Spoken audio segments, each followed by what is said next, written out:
Hello guys, welcome back to my channel Manisha blogs. আশা করি আপনারা দেশ এবং দেশের বাইরে থেকে যে যেখান থেকে দেখছেন সবাই খুব ভালো আছেন, সুস্থ আছেন বন্ধুরা। আর আমিও ভালো আছি। আর আজকে চলে আসছি বন্ধুরা ছোট্ট একটি ভিডিও নিয়ে। সেইটা হচ্ছে সারা বছরের জন্য আম কিভাবে সহজে সংরক্ষণ করা যায়। তো বন্ধুরা, আশা করি আমার এই ছোট্ট ভিডিওটি আপনাদের ভালো লাগবে। তো আপনারা স্কিপ না করে প্রথম থেকে শেষ পর্যন্ত আমার ভিডিওটি দেখবেন। আর একটি কথা হচ্ছে বন্ধুরা, আসলে অনেক দিন ধরেই আমি ওইভাবে ভিডিও দিতে পারছি না, এর জন্য দুঃখিত। কিন্তু বন্ধুরা, আমি একটু খুব ঝামেলা বা সমস্যার মধ্যে রয়েছি, যার জন্য ভিডিও দিতে পারছি না। তো এরপরে আমি কন্টিনিউ চেষ্টা করব ভিডিও দেওয়ার জন্য।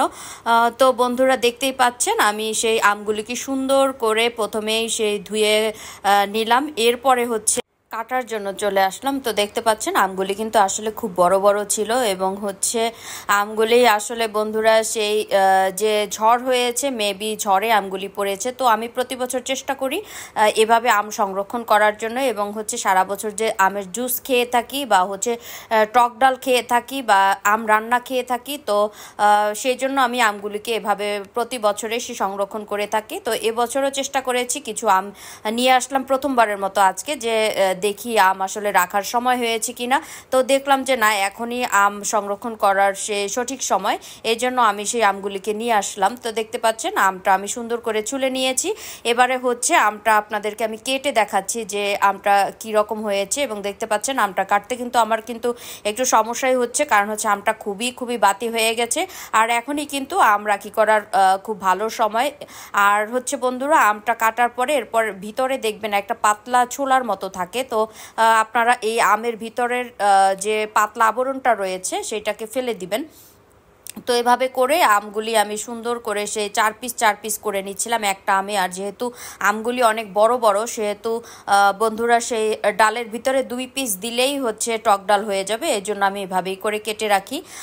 তো আম সংরক্ষণ করা কিন্তু খুবই সহজ। আর এবারে হচ্ছে আমগুলিকে বন্ধুরা যেভাবে কেটে রাখতে হবে সেটা হচ্ছে, আমি একটা বোলের ভিতরে সে কিছু পানি নিয়ে নিয়েছি এবং হচ্ছে পানির ভিতরে আমগুলিকে প্রথমে কেটে কেটে রাখতে হবে। আর যেহেতু আমগুলি আমি আচার দিব না, সেহেতু পানির ভিতরে কিন্তু আমি কোনো রকম কোনো চুন বা অন্য কোনো কিছু ব্যবহার করব না। আমি শুধুমাত্র সেই পানিই নিয়ে নিয়েছি, সাদা পানি।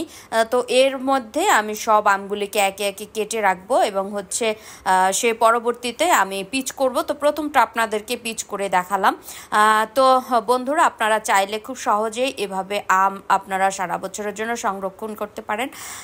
আর বন্ধুরা, আসলে আমগুলি কাটছিলাম আর চিন্তা করছিলাম যে আসলে সাধারণ যারা কৃষক তাদের কত লস হয়েছে এই আমগুলি। কারণ হচ্ছে আমগুলি তো তারা রেখেছিল আসলে আমগুলি পাকিয়ে বা গাছ থেকেই তারা বিক্রি করবে, কিন্তু সেইটার সম্ভব হয়নি। সেই ঝড়ের তাণ্ডব লীলায় সবেই লণ্ডভণ্ড হয়ে গেছে বা সবেই ভেঙে চুরে গেছে, যার জন্য কিন্তু কৃষকদের খুবই ক্ষতি হয়েছে বা তারা খুবই ক্ষতিগ্রস্ত হয়েছে। আর আমগুলি কিন্তু আমরা খুব সহজেই সেই কিনতে পেরেছি, মাত্র 30 টাকা করে সেই আমগুলি কেজি নিয়েছে। আমাদের জন্য সহজ হয়েছে, কিন্তু কৃষকদের জন্য খুবই কষ্টের হয়েছে বন্ধুরা। তো বন্ধুরা, আমগুলি কিন্তু সুন্দর করে সে কেটে নিয়েছি এবং পানিতে আরও 2-1 বার ধুয়ে নিয়েছি। তো ধোয়া শেষ হয়ে গেছে। এবারে হচ্ছে আমি একটি ঝুড়ি নিয়ে নিয়েছি, যেটার ভিতরে আমগুলিকে আমি সুন্দর করে সে ঝরা দিব। তো দেখতে পাচ্ছেন সবগুলি আম কিন্তু আমি 4 পিস করে সেই সুন্দর করে কেটে নিয়েছি। সবগুলি ফালি এক সমান হয়েছে। তো দেখতে যেমন সুন্দর লাগছে, খেতেও খুব দারুণ হবে আশা করি।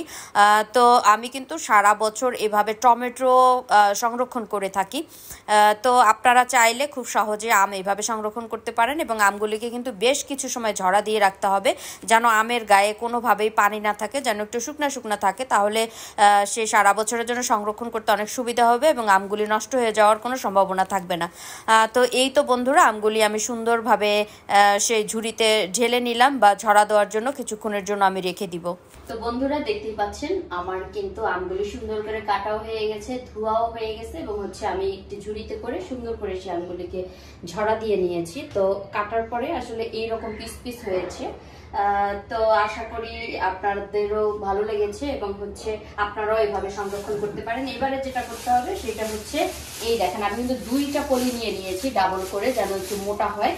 তো আপনারা এইভাবে করে আমগুলিকে সুন্দরভাবে সেই পলিতে ঢুকিয়ে দিবেন। আর বন্ধুরা,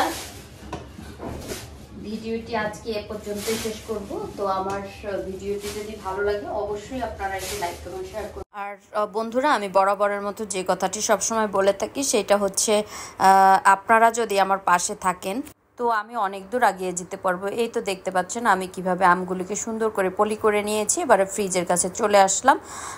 তো আমি সেই ফ্রিজে আমগুলিকে এভাবে রাখবো বা রেখেছি, এবং দেখতে পাচ্ছেন সেই টমেটোগুলিকে আমি এভাবেই রেখেছি।